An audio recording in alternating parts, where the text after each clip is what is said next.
Daawwattoota fi hordoftoota sagantaa Galoo kun akkuma isin beektan torbaniin keessummaa tokko qabadheesni dhiyaachuun kun ni yaadatama. Har'a nama Waaqayyoo dhaloota kanaaf dibee kaase keessaatii nama tokko argadheeni ishii wajjin gaaffiif deebii gochuudhaaf fuuldura keessan taa'ee jira. Ishiinis mishineerii hojjechuutiin baadiyyaa keessa deemtee magaalaa keessatti biyyoota garaagaraa kanneen akka biyya Hamar jedhamu dhaquuf keessa qaxxaamuruuf illee keessa darbuuf illee biyya nama sodaachisu keessa deemtee wangeela dhugaa bahuutiin si'a tokko marsaa tokkotti nama 300 ol argachuu isheetiin dhugaa bahumsa gaarii kan qabdu as magaalaa kana keessa deddeebitee immoo akkuma kanaa wangeela dhugaa bahaa kan jirtu mee obseen nama akkamitti tajaajila kana qabdee waamichi kun hin ulfaatamu akkamitti wajjin gaaffiif deebii kana goonaa fi turtiin keessa nama dhumaatti wajjin haa ta'u baga nagaan dhufte waamicha keenya kabajuutiin istiidiyoo keenyatti argamuu keetiin baay'ee si galateeffachaa mee dhaggeeffattoota keenya nagaan gaafadhuutii gara gaaffiitti dabarsina. Okay, Galoo Shawaatis galatoomii naaf feeruu keedhaafi nagaanii hunduma keessaniif haa ta'u. Ani Mishinar Obsee Asraatiin jedhama. Magaaluma kana keessan jiraadha. Yoo kanaas erga waggaa tokko uummattoota kibbaa naannoo Hamar deemuudhaan wangeela tajaajilaan jira. Akkasumas magaala kana keessas magaaluma xiqqoo Finfinnee irraa ba'anis iddoo tokko deemuudhaan wangeela mootummaa Waaqayyoo lallabaan jira. Akkuma dhageessan akka amma isheen kaastee turte biyyoota Itoophiyaa keessaa moggaa irra jiran biyyoota wangeelli hin geenye qaqqabsiisuu nan danda'a waamicha kanaaf gatii nan kaffaleetteeti murtoo keera dhaabbattee wangeela kana hojjetaa jirta.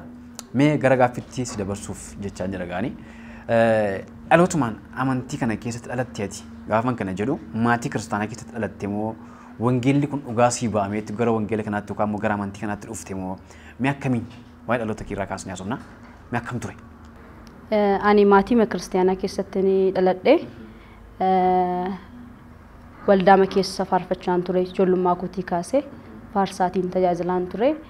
Garuu gooftaa akka dhuunfaa kootti kanan argadhe Yesuusiin kanan bare kutaa 7 toon baradhuudha. Innis kutaa 7 toon baradhuudha inni cuubame cuuphaa lammaffaan nan argadhe jechaadha. Achirratti gooftaa bare waa'ee gooftaa naa galee jechaadha. Akkasitti dhannanii gooftaa kana argadhe. Garuu dhalootumaan ani mucaa kiristaanaadha.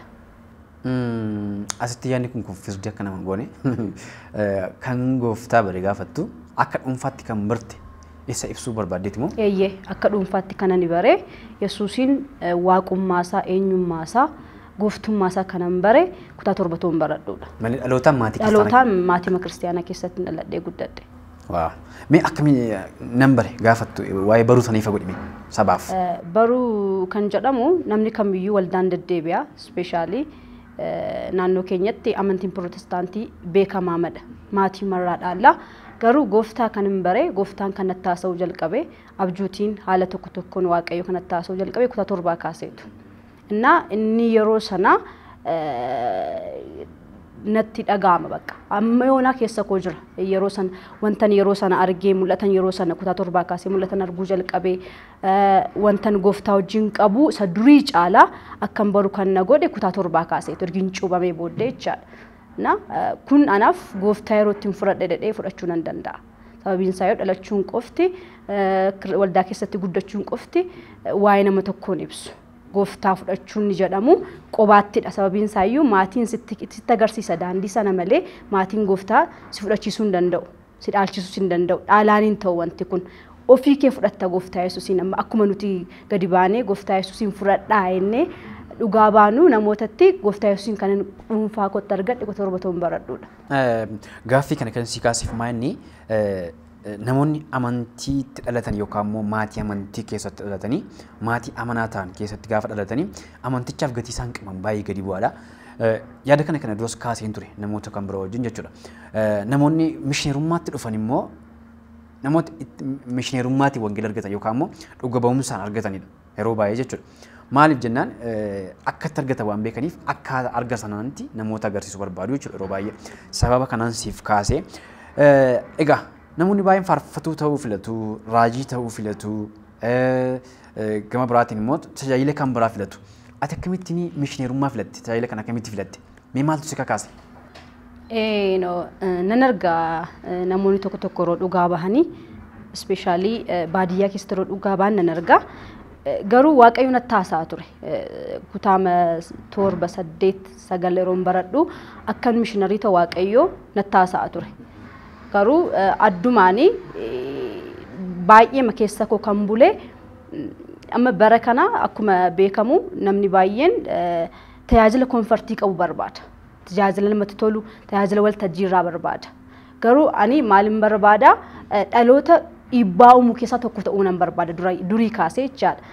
Kanaaf waaqayyo immoo na waameera sirriitti waamicha kana waamamuu koo nan beeka. Kanaaf baqa waamicha waaqayyoo fudhadheen tajaajilaa man jira jechaadha. Yoom jalqabde? Kana ni jalqabe 2011 gara dhuma isaadha kana mishinii jalqabe. 2011 akka lakkoofsa Itoophiyaatti jechaadha. Akkasidha. Almost waggaa 3 ta'an jira. Baay'ee namatti tola. Waamicha kee waan ta'eef malee jalqabdu turte jechuudha. Waamichuma kee waan ta'eef malee jalqabdu turte. Waamicha koo waan ta'eef eeyyee waamichuma koo waaqayyo waan na waameef hin jalqabe malee mishinitti wanti si affeersisu hin jiru. Mishinii hojjechuudhaaf haalli waldaa kiristaanaa keessa jiru haalli namoota biratti jiru fudhatamni mishinariin tokko qabu gara iddoo sanaatti sin affeeru gara tajaajila kanaatti sin affeeru garuu waamicha gaafa ta'u dirqamtee itti galta wanta dirqamtee itti galte sana immoo hin jaallatta ani mishinii yeroo hin jalqabe akkasiis dhiibbaa nan geessisaa akkasiis wanta guddaa nan argadha faayidaa guddaa irraa nan argadha jedhee itti yaadeen galle yeroon itti galee waaqayyo nattaasee nan kadhadhe yeroo dheeraa kadhachaan ture nan jalqabe garuu waan babbareedaan argadhe irraati waaqayyo yeroo xiqqoo kanatti lubbuu baay'ee naaf laateera karaa koo namoonni du'a bara baraa jalaa gara jireenya bara baraatti dhufaniiru kun nanaaf gammachuu guddaadha ergiin itti galee booddee immoo gammachuu guddaa keessan jira kanaafiyyuu mishinii hojjechuu nanaaf dirqamaas ayyaanas qofaa waamichas qofaa osoo hin taane jaalladhee wanta hojjechaa jirudha jechaadha. Gaafa waa'ee mishinii kaasnu namoonni baay'een waldaa kiristaanaa keessaa iddoo akka dhabdeetti hojii waan hin qabneef jooru namoonni akkas jedhanii ilaalcha gadi aanaa kan qabaniif jiru. Waa'ee mishinii akkamitti ibsitaati? Yookaan waa'ee mishineerummaa akkamitti hiika sirrii laattaaf? Ani mishineerummaa jechuun hojii gooftaa Yesuus lafa kanarra yeroo ture hojjechaa turedha. Kanaafiyyuu hojii gooftaa koo hojii waaqa koo hojjechaa jira. Yesuusiin bakka bu'ee ani ambaasaadara Yesuusidha. Kanaaf bakka Yesuus bu'een hojjechaa jira. Umurii naaf laatame yeroo naaf laatame keessatti jechaadha. Kanaafiyyuu anaaf mishiniin hojii guddaadha by the way. Mishiniin hojii guddaadhas kennaa guddaadhas tajaajila guddaadha naaf. Qixxeen qaba naaf mishinerii ta'uun koo. Kanaafiyyuu waan ittiin akkaataa namoonni ilaalan ibsuu hin danda'an. Fakkeenyaaf namoonni akkamitti ilaalu waamati hojii dhabdee olii gajjoortoo itti fakkaata akkuma ta'e sila kaastee waan ati steejii dhabdee steejii tajaajiluu waan itti hin dandeenyeef kennaa faarfannaa kennaa raajummaa kennaa sakaan waan itti hin dandeenyeef mishinerii waan taate akkasumas immoo karaarra faajooruu waan itti barbaaddee faajoortu itti fakkaata namoota tokko gaafa ilaaltu ilaalcha isaanii amantootuma ta'anii ammatti karaarra faa waan itti hojii dhabdee keessumaa ispeeshaalii Finfinnee kana keessatti wantoonni na mudatanii waan akka waldaan amantoota wangeelaa sii kaffaltee sababa birrii sanaanii ati tajaajiltuufaatti si ilaalu mishinerii ta'uu kee akkasitidha meeqas sii kaffalame faasiin jedhu karaa irratti kuni hin ibsu mishinerii tokko hin ibsu haalli namoonni itti haasa'an ilaalcha namoonni qaban hin ibsu sababiin isaayyuu mishiniini hojii Yesuus hojjetedha bakka kanaafiyyuu baay'ee ittiin gammada mishinerii ta'uu kootti.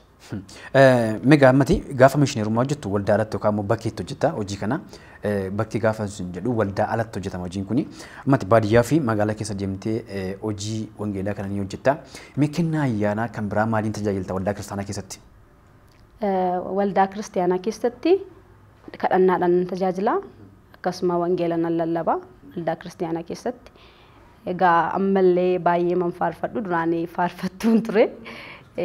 Nan faarfadha kanadha irra caalaa ga'anii baay'ee masaa tajaajila isa waldaa irratti fookasiin godhu sababiin isaayyuu kennaan kunni guddaanis wanti lubbuun kootti boqottus lubbuu barbaachadha Yesuus gaafa gara biyya lafaa kana dhufe lubbuu barbaacha dhufe lubbuu du'a jalaa baraaruu dhufe kanaafiyyuu immoo akkuma wangeela Yohaannis boqonnaa 5 lakkoofsa 17tti dubbatu abbaan koo ammayyuu hojii irratti jira anis nan hojjedha akkuma jedhe gooftaa Yesuus Anis akkuma Gooftaa Yesuus nan hojjedha jechaadha. Lubbuuf irratti nan hojjedha kan inni focus godhu waa'ee lubbuudha waa'ee lubbuu baduudha malee waa'ee waldaa keessaa miti.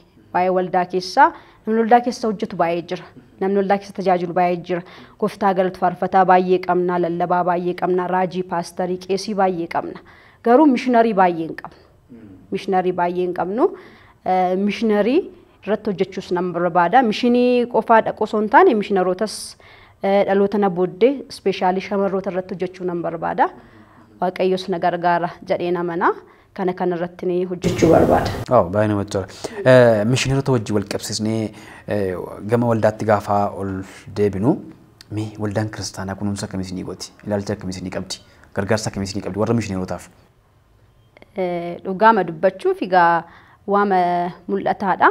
Waldaan kiristaanaa mishinii mayyuu amma dhiisteetti. Waldaan kiristaanaa rafteetti jechuu dandeenya.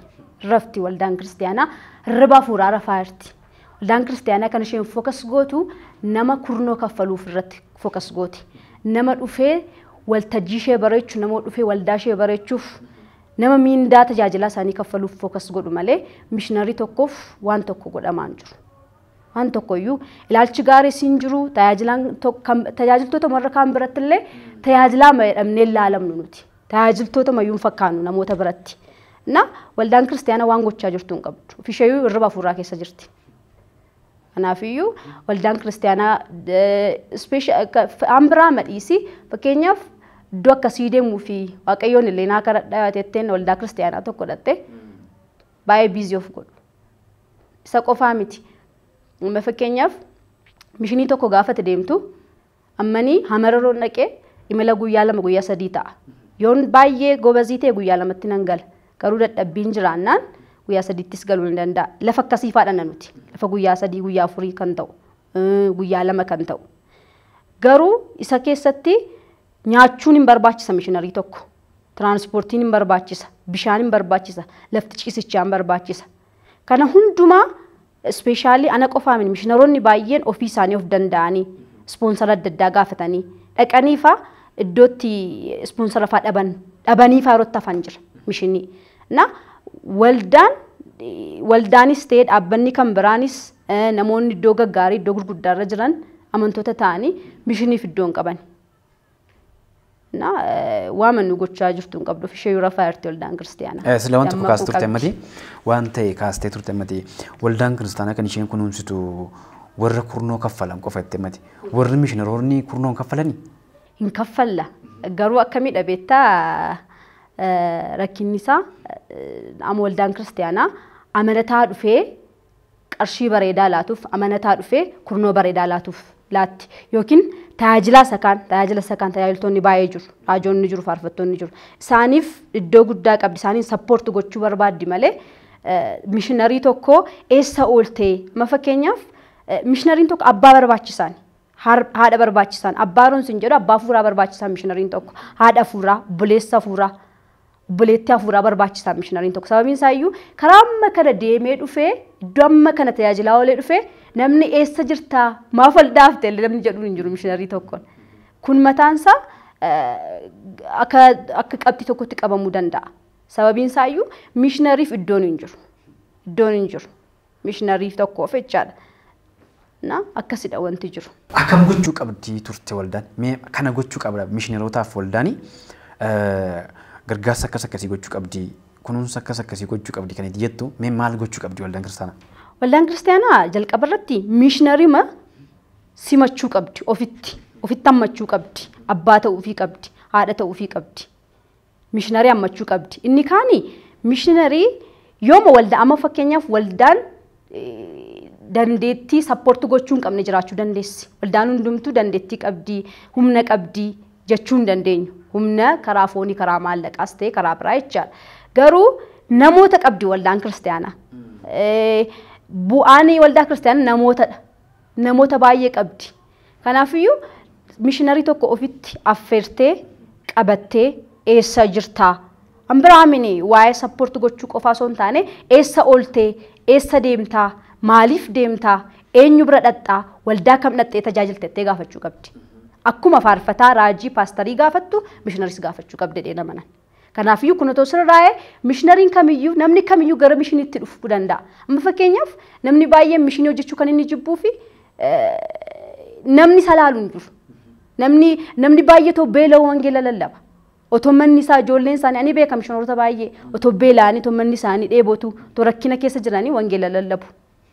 Ani carraa kanan argadhe malee carraa baay'ee kan hin arganne jiru mishinaroonni baay'ee kan manatti hafan iddoo baay'ee kan jiran rakkina adda addaa keessa kan jiran even dhukkubsatanii illee namni dhaqee isaan gaafatu kan dhibu jiru. Gatii gurguddaa kaffalanii fundraisingii hojjetanii deemu mishinaroonni keenya gaafa mishinii dhaqanii jechaadha. Waldaa xiqqoo dhagaa kan mishinoorota xiqqoo akkas gurmeessitee iddoo tokko ergitu waldaa pilaanti gochuudhaaf. Waan akkas akkasii jira. Kan ammoo sirreessuu kan dandeessu waldaa kiristaanaadha.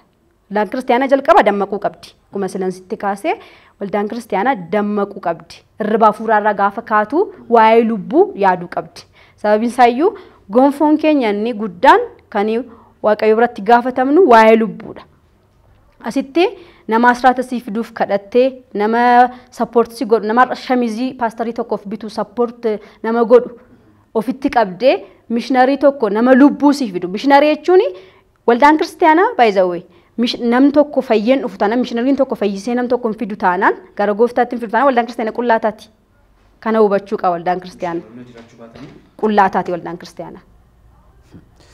Mee gama keetti si'a tokko si deebisa. Komii waldaatti si deebina si'a tokko si deebisa gara keetti. Gaafa mishinii kana hojjettanii tiimii qabdu yookaan immoo gurmuutiin hojjettu moo qophaa makee hojjettaati? Ani yeroo dheeraa gurmuu keessa hojjechaan ture garee keessa jechaadha. Garuu dhiyeenyaas ispeeshaalii uummattoota kibbaa bira argin dhaquu jalqabeeti qophaa makoon naqaa hojjechaa jira. Garuu garee tokko irras yeroo naaf firan dhaqeen hojjedha. Amma garuu qophaa kun hojjedhan mishinii qophaa koo jechaadha. Qophummaa makeeti? Eeyyee. Malee tiimii mataa kee baafachuun? Tiimii hin qabu. Garuu iddoo tokko dhaqee tiimii nan hundeessa. Amma immoo Waaqayyoon kadhachaa jira. Ani wanta nuuf irraa godhu tokkoyyuu hin qabu. Gaggeessummaa hafuura qulqulluutiin hin godha. Hojichi hojii hafuura qulqulluudha. Hojii foonii mini waan ta'eef wanta hafuura qulqulluu keessa koo kaa'een hojjechaa deema. Gaariidha tiimiitis hojjechuun bareedaadha. Baay'inni gaariidha. Garuu waamichaan waamamee hin qaba. Wanta Waaqayyoon attaasee qaba. Kanaaf amma qophaa makoo deemaan jira. Gama waldaatti si'a tokko gaafa si deebisu waldaan ergama kee kan hubachuu dhabuutiin kunuunsa si gochuu jedhani moo si hubachiisuu danda'an immoo maali rakkin isaanii? Rakkoon jiru sin gidduu maal? Rakkoon nu gidduu. Mishineerotaattis gaafa kaastu jechuudha gaafa. Amma kan koo bichaa kan koo qofaa sii kaasuu hin danda'u. Mishineerotuma guutummaa gaafa laallu waldaa hin dhaqna ammanis nan dhaqa waldaa. Dhiyeenyumaas illee waldaa man dhaqellee invite of godhe qaba. Garuu yeroo masiin kennan bakka la kam godhe kanan sirriitti si ibsuu barbaadu yeroo masiin qaban siif yeroo hin qaban torbee kottuu guyyaa akkasii kottuu kibxata kottuu akkas godhii hin mari'annaa sii kadhannaa Waaqayyoon qooyi hin mari'annaa bakka beellamaan dhuma kan kee beellamaan dhuma na waldaamti amma waa'ee lubbuu irratti fookas waan hin gooneef natti fakkaata akka kootti kan inni mishiinarii isheen hin barbaanneef kan inni isheen mishiinarii sirriitti hin qabanneef waan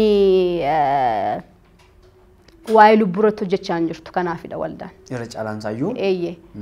Kanaafidha. Kanadha rakkinni nu gidduu jiru. Amma komii kan waldaa kaasneerra hawaasa keessa deddeemtee hojii kana hojjettu irratti komii akkamii kaasta? Maaliifi simannaa isaan mishiinarotaaf qabanii gama hawaasaatti gaafa gadi buutu warratti dhugaa ba'uuf deemtu keessattis ilaalchi tokko jira jechuudha. Gaafati achi baatee wangeela lallabuuf jettu qoosaa garaagaraa waan sitti qabatanii ni jira hin argina jechuudha. Dabalataan immoo kun hin barbaachisu yoo hawaasuma keessaa jechuudha. Warra waldaa kiristaanaa miti kan kaasaa jiru warra alaan itti dhugaa ba'uuf deemtu komiin akkasii jira. Isaan kana simannaa isaan sii qaban maal sitti fakkaata sitti? Waan tokko kan hubachuu qabnu asirratti lafa kanarratti gooftaa Yesuus deddeebi'ee yeroo lallabaa ture gooftaa Yesuus namni hundumtuu isa fudhachaa turre. Ispeeshaalii lafatti dhalateerlee kabajamaan turre. Raajiin biyya isaattiin kabajamullee dheera gooftaa Yesuus. Kanaaf dirqama namni hundumtuu na simachuu qabaa obsee simachuu qaba jedhee nama noon. Garuu jira mini hawaasni haala argurraadha. Wantoota argurraa yeroo siin jedhu amma fakkeenyaaf wantoota waldaa kiristaanaa irratti argu amma barakoof barakee keessatti miidiyaa irra jira waan hundumtuu ifaadha. Waan waldaa kiristaanaa keessatti ta'u, waan tajaajiltoota irratti ta'u, waan tajaajiltoonni godhan hundumaa miidiyaa irra jira. Kanaafiyyuu amma fakkeenyaaf gara magaalaa fa'aa gaafa hojjettu isiniyyuu akkasiin gooneewu siin jedhu. Akkasiin gooneewu isiniyyuu akkasiyoo. Amma jalqaba hundeen waldaa kiristaanaa sirraa'uu qaba. Hundeemti waldaa kiristaanaa. Amma fakkeenyaaf namoonni pheenxeen amma hin jiru pheenxeen duraa feesii hin jedhu namoonni tokko tokko. Komiin akkasii jira. Kuni mataasaa sirraa'uu qaba. Beezii waldaa kiristaanaa sirraa'uu qaba. Beezii waldaa kiristaanaa Kiristoos Yesuusidha. Kiristoos Yesuus irratti hundaa'anii jiraachuu qabu. Anis atis jechaadha hunda keenya. Na jalqaba waldaa kiristaanaa keessa wanti qulqullaa'uu qabu, wanti sirraa'uu qabu, waaqeffannaan sirraa'uu qabu, hundumtuu sirraa'uu qaba. Akkaataa duriitti, akkaataa jalqabaatti ta'uu qaba jedhee namanaan. Kanaaf otoo inni keessaa sirraa'e, otoo inni keessaa wal qabatatee, otoo kiristaanni hundumtuu yaada tokko, garaa tokko, laphee tokko, eenyummaa tokko qabatee nutiin mishinii hojjechuun nu rakkisu. Dhugaa ba'umsa kana deddeemu. Dhugaa ba'umsi baay'ee nu rakkisu. Iddoo deddeemtee dhugaa baatutti keessaa takka fakkeenyaatti kan nuyi fudhannu kamashidha. Mee waa'ee kamashii xiqqoo amari moo kamashi? Hamar kana mee waa'ee hamar kana namootaaf ifa godhime biyya hamarii akkasidha sabisaa akkasidha waan jettu xiqqoo ishee ibsime. Eeyyeenoo hamarii baay'ee biyya environmentii saaraansiikaa baay'ee biyya ho'uudha. Uummattoonni hamar akkuma aadaa isaaniitti qullaa deemu. Qaama saalaa isaanii qofaa uffatu malee akka jiruun qullaa deemu piikcharii tokko tokko meebii miidiyaa irratti kan gosa argiteetta ta'uu danda'a. Qullaa deemu gogaa uffatu. Gogaa sirreessanii calleetti godhanii bareechanii uffatu. Uummattoonni hamarii gooftaa fudhachuuf dhiyoodha. Garuu kaalchariin isaanii baay'een isaanii cimaadha. Aadaan isaanii baay'een amma hundaa'um sirraa jira malee aadaan isaanii baay'ee cimaadha. Laftichi baay'ee cimaadha. Unkaan mucaa durbaa tokko deemu mini mucaa dhiiraatti illee cima biyyichi baay'ee cimaadha. Garuu waan tokkotti nanamanaan asumaanii wanta naasa'uu barbaadu afurri waaqayyoo si wajjin jiraannaani waan hundumtuu siif salphaadha. Waaqayyoo waan na wajjin jiruufan milkaa'e malee bakkichi bakka cimaadha. Bakkichi bakka wangeelli hin geenyedha. Baay'ee bakka wangeelaawiin baay'eetti du'edha. Bakka wangeelaawiin paastariin qeesonni baay'een mishinoroonni baay'ee bakkatti aarsaa kaffalanidha. Iddoo aarsaadha. Dichi baay'ee cimaadha. Garuu anaaf waaqayyoo na gargaaree naannoo sana qofaa si afur hin deeman. Barreen gaddaa ji'a 8ffaatii kaasee hamma barana ji'a 3ffaatti si afur dhaqeera naannoo sana. Mee akkamitti si simatani? Aadaa isaanii waan hubattee karaa aadaa isaaniitti deemteef immoo afaan isaanii waan dandeesseetiin immoo wangeeluma sirratti arganii si simatani? Inni jalqabaan inni guddaan wangeela irratti argani. Inni lammaffaan nama kamiifiyyuu gaafa gooftaa Yesuusitti waa'ee gooftaa Yesuus yookiin waa'ee mishiniitti haasoftu jalqaba namicha simachuutii qabda. Otoo namicha hin simatiin isa kan keetii sheer gochuu hin dandeessu, hiruuf hin dandeessu, jireenyatti jiraattu jechaadha. Ani jalqabatti gaafa naqee wangeelatti naasee wangeela haasa'uu qofa osoo hin taane mana isaanii seeneera. Baadiyyaa keessa sa'aatii 2 sa'aatii 3 deemeen miilaan gooftaa kana fayyisuusaa, gooftummaasaa, waaqummaasaa itti lallabeera. Yeroo itti lallabe nyaata isaanii nyaadheera, dhugaatii isaanii dhugeera, uffata isaanii uffadheera. Waan hundumaa godheera, waan na gaafatan hundumaa. Even jalqaba akka deemtetti waa'ee wangeelaatti naasoftu hin teessaa dhugaatiin siif kennamu jira. Qola bunaa danfa, qola bunaa danfa, qolli bunaa danfe sun hin dhudda. Achi nyaanni jira. Foshoroo jedhama qolli bunaa sun foshoroo dhudda. Achi booddee nyaata isaanii nyaatta. Sana booddee maaliif dhufte jedhamtee gaafatamta. Sana booddeedha kanatti waa'ee gooftummaa Yesuusitti haasoftu jechaadha. Dhugaatiif nyaataan nyaataaf dhugaatii ergiraa hubattee booddee eeyyee. Baay'ee namatti tola.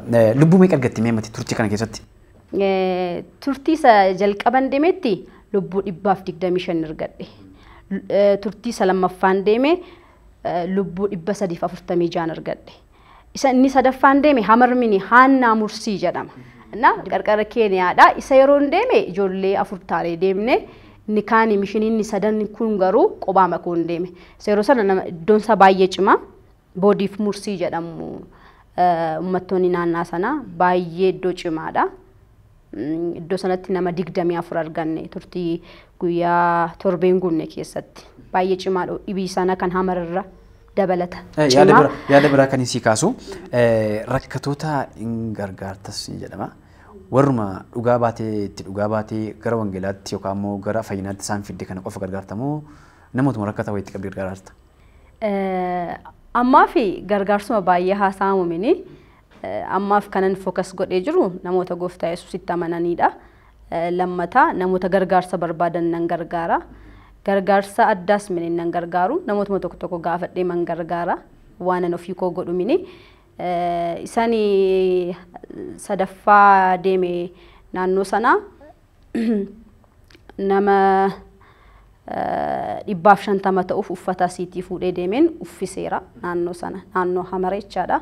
Diimaa magaalaa jedhamutti waldaa Amaanu'eelitti namoota 150 ta'aniif uffata uffiseera.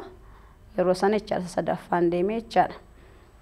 Isan arfaffaa dhuma kana ji'a sadaffaa bara 2014 keessa san deeme immoo Waaqayyo na gargaaree nama 101 argadhe jechaadha. Hamman danda'e kanani namootaaf wangeela qofaa share gochuun barbaadu, wangeela qofaa haasa'uun barbaadu, namoota gargaarus qabna. Sababiin isaayyuu nuti garraamummaa kan fudhanne Yesuus irraadha. Yesuusi barsiisee callisee ari'eemini namoota sana hin nyaachisees waan ta'eef namoota karaa kamiiniyyuu support gochuu qabna jedhee namanan kakootti. Gara dhumaatti deemaa jirra. Gaafa ergama kana deemtanii humnaa wangeela lallabuu keessaniitiin immoo kan namoonni wangeela fudhatan immoo fayyina itti argisiisu kadhannaa yookaan immoo akkaataa fayyisuu sana immoo maan raajummaa garaagaraatiin immoo akkamitti simatu akkamitti fudhata namni tokko gaafa isin lallabdan yookaan immoo gaafa isin dhugaa baatan barsiisuutiin immoo kadhachuutiin immoo raajuutiin immoo humnaan lallabdu. Jalqaba gaa akkuma sitti mee ani Amaariffaanin isaanitti lallabaa. Namoonni naannaa sana na gargaaran jiru wangeelaawwanni isaan immoo afaan isaaniitiin haasa'u hiikuu fi jechaadha. Innaa jalqaba nan barsiisa achi booddee nan kadhadha. Sana booddee wanti na mudate dhiyoo kana sana amma arfaffaa deemee dhufe namoota dhukkubsatan gara koo fidanii nan kadhadhee fi Waaqayyoo yeruma sana isaan hiikee sababa barumsicha qofaatiin sababa itti haasa'u qofaatiin gara gooftaa dhufu jechaadha. Lammata immoo nani godhu kan biraa amman dhugaa ba'ee qofan dhufan gaafan dhufu guyyaa dhugaa nan baha ganamaatii kaasee amma guyyaatti almost amma sa'aatii 7faatti ganama sa'aatii 11tii kaasee halkan jechaadha. Dhugaan baha galgala immoo yeroo barsiisaa fi yeroo leenjii yeroo kadhataa nan godha jechaadha. Waldaa keessatti waldaa dhufu waldaatti immoo yeroo barumsaaf yeroo kadhataa jira jechaadha. Namoota fayyan kana gara waldaatti ergitamu gara waldaa naannoo isaaniitti jiranitti ergitee akka isaan qabaman waldichatti qabaman gootamu kunuunsa akkamii ta'aa fi ergataman sistee booda. Amma fakkeenyaaf dhiyooma kana waldaanii Amaanu'eel Itoophiyaa asii dhaqxee Diimaa magaalaa jedhamutti ijoollee maanii kanaan dura gooftaa fudhachiise cuubdeetti. Na waldaatti hin kennaani waldaatti nan kennaa ispeeshaalii warroota dargaggoota ta'anii bilbila faa kan qaban bilbila isaanii fudhadhee nan dhufa. Xiqqoo kana Amaariffa danda'an jiru nan argadhaani wallan qunnamaa waldaan maalirra akka jirtus nan gaafadha jechaadha. Waldaatti hin kennaan. Waan ajaa'ibaatti baay'ee namatti tola. Kan magaalota kana keessaa baanee ammayyuu gara kam jirra? Hamar jirra. Saba kana gaafa gara amantii kanaatti fiddu aadaansaa akka jalaa miidhamutti hojjetaa jirtamoo aadaa fi amantii kana akkamitti wal bukkee qabsiistee hojjetta?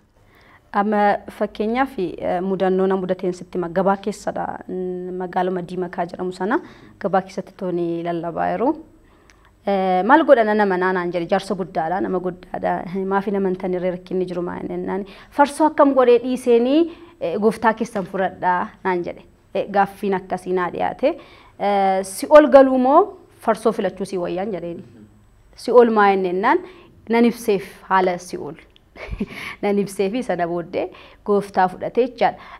Aadaan isaanii fakkeenyaaf aadaa uffannaa aadaa nyaataa hin dhawwinooni aadaan isaanii aadaa isaaniidha. Anis aadaa mataa kootii qaba waan hin ta'eef garuu aadaanii waaqeffannaa wajjin waliin simanne jira. Fakkeenyaaf aadaa dhugaatii aadaa tokko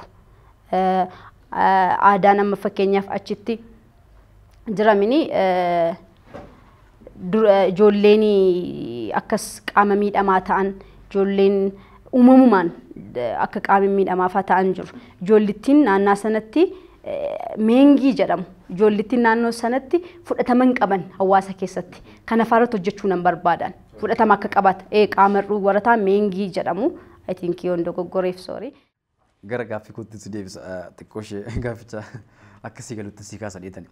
Asi uffata fuutee deemtetti ammati kaasta turte waa'ee uffannaa jechuudha. Maaliif waa'ee gargaaru sana keessatti kaasne gaafa uffata kana fuutee deemtu aadaa isaanii balleessuuf akka itti deemtetti isin fudhatanii. Isaan yeroo baay'ee qullaa deemu irraa qullaa deemu jettetta. Uffata kana immoo gaafa itti fuutee deemtu akkamitti sisamatan waan aadaa isaanii cabsuuf deemteen fakkaatu moo akkamitti irratti hojjette aadaa kanarratti moo innis ta'e hojjechuu aadaa isaanii. Dhiibbaa uumaa jirtu qabdu irratti. Gaaffii bareedaadha. Uffata kanan fuudhee fi deeme uffata isa kanas uffatanii uffata kan isaanis akka uffataniifidha malee aadaa isaanii jalaa balleessuuf hin deemne. Aadaan mataa eenyummaa nama tokkooti, eenyummaa saba tokkooti aadaan tokko. Kanaafiyyuu ani immoo akkuma eenyummaa mataa kootii qabu, akkuma uffata aadaa Oromoo uffadhu, isaanis uffata aadaa isaanii uffachuun mirga guutuu qabu. Kanaafiyyuu inni achi biratti geessee just supportiin maal akka ta'e mul'isuufidha malee nama gargaaruun akkaataa isaa namatti mul'isuuf tajaajiltootas amma baay'inaan yani hamaroota nuffisne iyyuu baay'inaan tajaajiltoonni jiru tajaajiltoonni lafa adda addaa dabuubii irraa dhaqan achi jiru isaanis uffatanii uffaticha. Kanaafiyyuu uffata aadaa isaanii balleessuuf hin dhanneen. Aadaa isaanii isa gaarii qabatanii akka deeman isa gadhee immoo akka hambisan fakkeenyaaf ijoollee sana ofirraa dhiibuun isaanii sirrii miteedheen barsiisaa turan.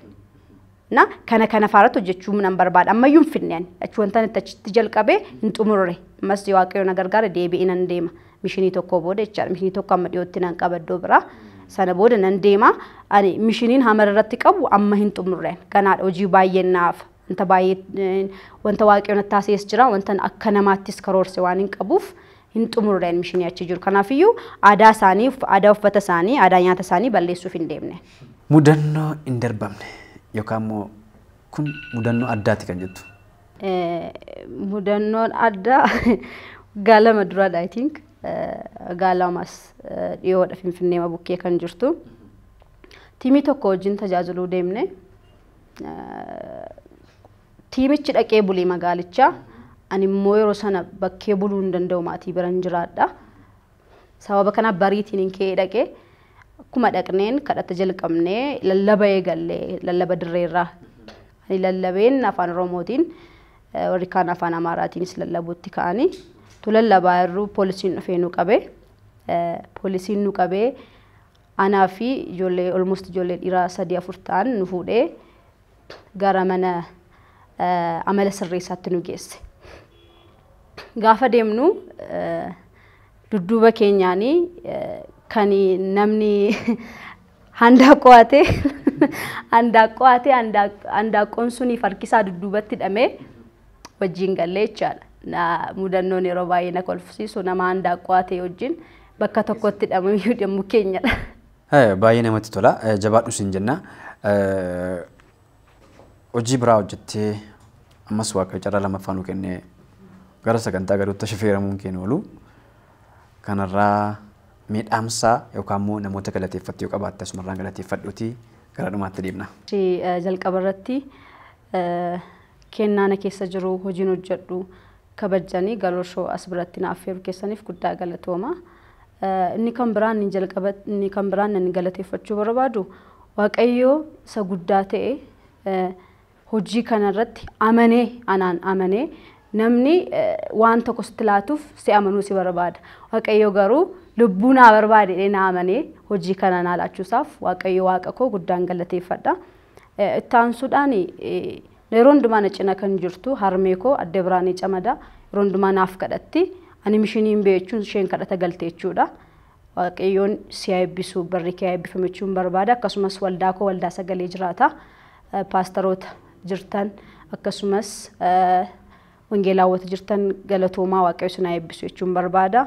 Akkasumas karaa namoota baay'ee jiru asirratti haasa'ee xumuruu hin danda'u. Namoonni karaa adda addaa ispeeshaalii gaafa mishinii deemuu naaf kadhattan si bukkee jirra si cina jirrattanii yeroo hundumaa na faana jirtan waaqayyo mana keessan gaa'ela keessan eebbisu jechuun barbaada. Ulfaadhaa. Daawwattoota fi hordoftoota sagantaa Galoo Show mishiinarii nama hojjettuu obsee asraat wajjin turtii nuyi goonee kana fakkaata. Daawwattaniittu dhabsii guddaan qaba. Mishineerummaan akka gaafa dubbatanii miti hojii irratti ulfaata akka ta'e akkuma yeroo darbee nama tokko affeerree ture keessummaa kabajaa godhee isiniif dhiyeesseen ture. Gaafa mishineerummaaf baanu hantuuta fa'aa nu nyaachisanii kan isaan haasaan tokko nan yaadadha yeroo baay'ee. Akkuma kana lafa deemanitti isaan kun immoo hojiinsaa ulfaataadha.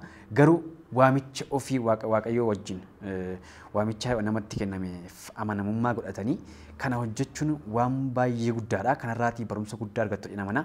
Dargaggoonni akka keenyaa kun jabaadhaan jabaanna hin hojjennaa hojii wangeelaa bira dhaabachuu dandeessu. Gama hundumaatti ispoonsarummaa guutummaa guutuutti taatanii fi hojii wangeelaa si wajjin hojjechuu barbaanna namoonni jettanis karaa keessaa qunnamaatii wajjin hojii waaqayyoo hojjedhaan jedha. Biyya keessaa biyya alaa warra jirtan daawwattoonni sagantaa Galooshoo waaqayyo isin haa eebbisu jechaa obboleettii keenya asumarraan jajjabeessaa. Torban keessummaa biraa qabadheen isiniif dhiyaadhaa. Torban kun torban nagaa isiniif haa ta'u.